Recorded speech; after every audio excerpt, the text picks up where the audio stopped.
राजन को आज घर लौटने में देर हो गई थी। रात के सन्नाटे को वो अपनी साइकिल से चीरता हुआ चला जा रहा था। वो गांव की नदी तक पहुंचा ही था कि तभी उसे नदी के पास एक काला साया दिखाई दिया जो नदी के किनारे पानी को घूरे जा रहा था। इतनी रात को नदी के पास देखकर राजन के ना जाने क्यों रोंगटे खड़े हो गए। उसे ऐसा महसूस हुआ मानो उसके पैर साइकिल के पैडल पर जम गए हो। राजन कपकपाते हुए होठों से बोला, कौन है वहां पर? राजन ने इतना बोला ही था कि अचानक वो साया बिजली की रफ्तार से दौड़ता हुआ राजन के नजदीक आ गया। राजन की नजर जैसे ही उस साये पर पड़ी, उसके हलक से एक भयानक चीख निकल गई। इस घटना के 1 महीने बाद अर्जुन का सारा ध्यान ड्राइविंग पर था। उसकी पत्नी शिखा कार में ड्राइविंग सीट के बगल में बैठी हुई एक मैगजीन पढ़ रही थी। शिखा ने मैगजीन रखकर अर्जुन की ओर देखकर कहा, और कितनी दूर रह गया है तुम्हारा गांव अर्जुन? बस थोड़ी दूर रह गया है, आधे घंटे में हम पहुंच जाएंगे। तुम्हारे चेहरे पर इतनी टेंशन क्यों है? टेंशन क्यों नहीं होगी शिखा, मैंने अपनी माँ को बगैर बताए तुमसे लंदन में शादी जो कर ली। पता नहीं माँ तुम्हें देखकर कैसे रिएक्ट करेगी। डोंट वरी अर्जुन, मुझ पर भरोसा रखो। तुम्हारी माँ को मनाने की जिम्मेदारी मेरी है। आई होप शिखा ऐसा ही हो। यकीन मानो अगर ऐसा हुआ ना तो मेरे ऊपर से एक बहुत बड़ा बोझ उतर जाएगा। अब मुस्कुरा भी दो यार।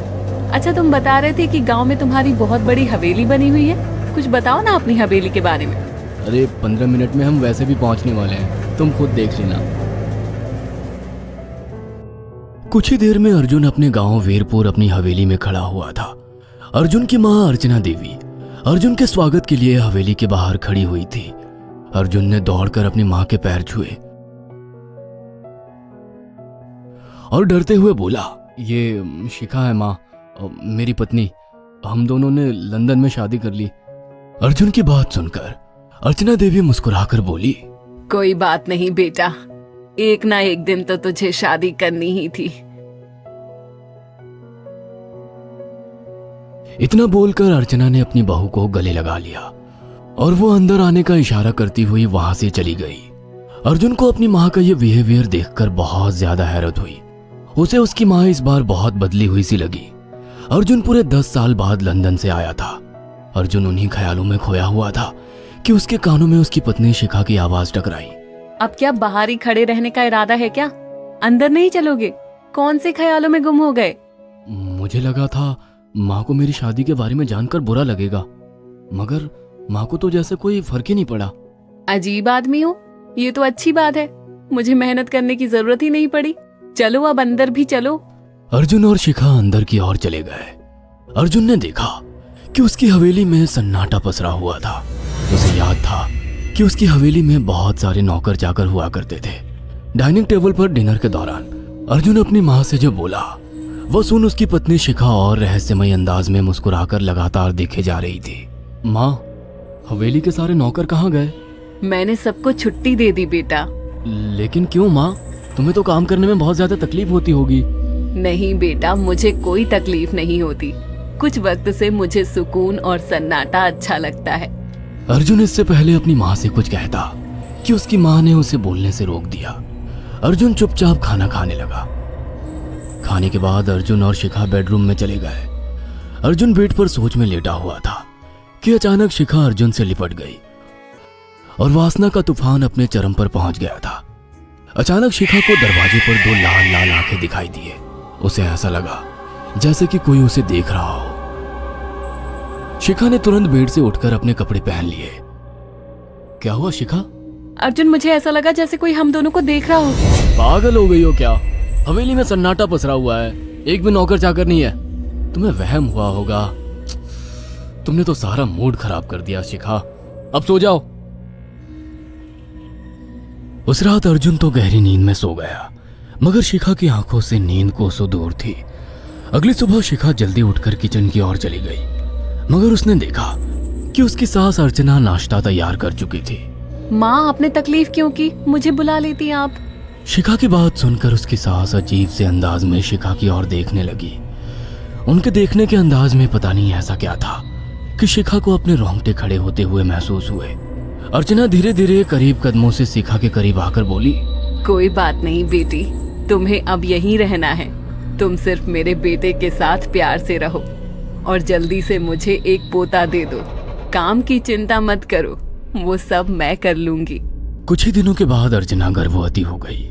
उसे हवेली में रहते हुए 6 महीने से ज्यादा वक्त हो चुका था और इन 6 महीनों में उसने नोट किया कि जब से वो गर्भवती हुई है उसकी सास अचानक से आकर उसके पेट पर हाथ फेरने लगती और अजीब से अंदाज में उसके पेट को घूरने लगती।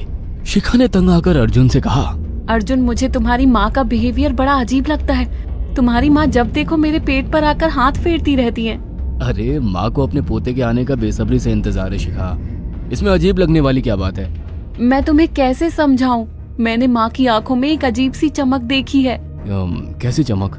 शिखा के मुंह से अचानक से एक अल्फाज निकल गया, जैसे किसी डायन की आंखों में होती है। शिखा की बात सुनकर अर्जुन का गुस्सा 7वें आसमान पर पहुंच गया। वो गुस्से से चीखते हुए बोला, खबरदार शिखा, आगे एक शब्द मेरी माँ के खिलाफ मत निकालना, नहीं तो मुझसे बुरा कोई नहीं होगा। तुम्हें शर्म आनी चाहिए शिखा। जब से तुम यहाँ पर आई हो तब से मेरी माँ तुम्हारी कितनी चिंता करती है। वह तुम्हें समय से खुद नाश्ता बनाकर देती है, खाना देती है, यहाँ तक कि हवेली की साफ सफाई भी वो अकेली करती है।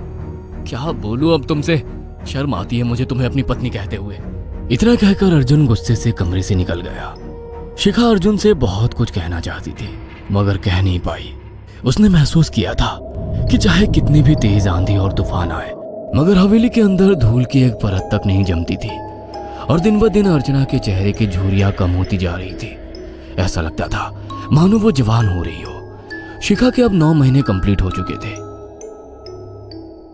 और एक रात अचानक उसे प्रेगनेंसी पेन होने लगी। वो दर्द से तड़पने लगी। ये देखकर अर्जुन घबरा गया। वो दौड़ा दौड़ा माँ को बुलाकर लाया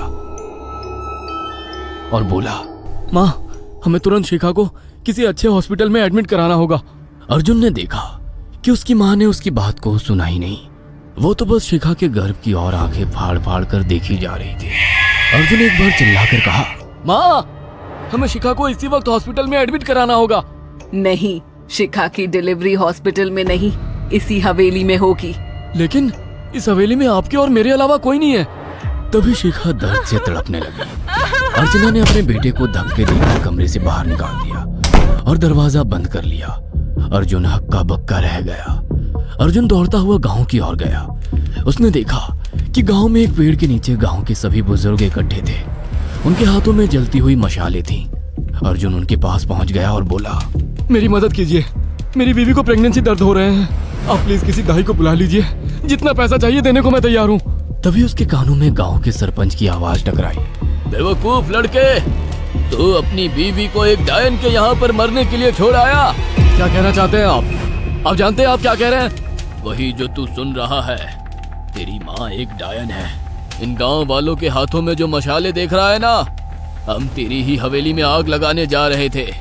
तेरी माँ ने इस गांव में ना जाने कितने नौजवानों को मार कर खाया है। तेरी माँ एक डायन है। लगता है आपका दिमाग खराब हो गया है। आप जानते भी हैं मैं कौन हूँ? हाँ, मैं जानता हूँ।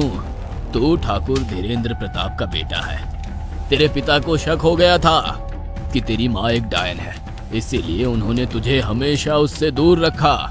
पहले तेरी माँ ने तेरे पिता को मारा और धीरे धीरे करके वह हवेली के सारे नौकरों को मार कर खा गई और फिर गांव वालों को भी मारने लगी और अब तो तेरे होने वाले बच्चे को खाएगी, क्योंकि डायन को नवजात शिशु का मांस खाना बहुत पसंद होता है। अगर मेरी बात पर यकीन नहीं है तो चलकर मेरे साथ तू खुद अपनी आंखों से देख ले।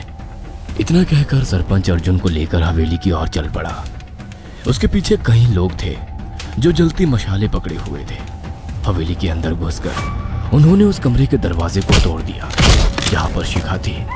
कमरे का मंजर देखकर अर्जुन के रोंगटे खड़े हो गए। उसने देखा कि उसकी माँ एक बेहद भयानक रूप में उसके बच्चे का मांस खा रही थी और उसकी पत्नी शिखा फर्श पर मरी हुई पड़ी थी और पूरा फर्श खून से लाल था।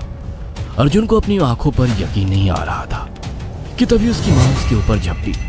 सरपंच ने चीखकर कहा, अरे इस डायन को आग लगा दो, जिंदा जला दो इसे और साथ ही साथ इस हवेली को भी। सभी लोगों ने जलती हुई मशाले डायन के ऊपर फेंक दी। देखते ही देखते डायन दर्द से चीखने और चिल्लाने लगी और कुछ ही देर में वो जलकर राख हो गई।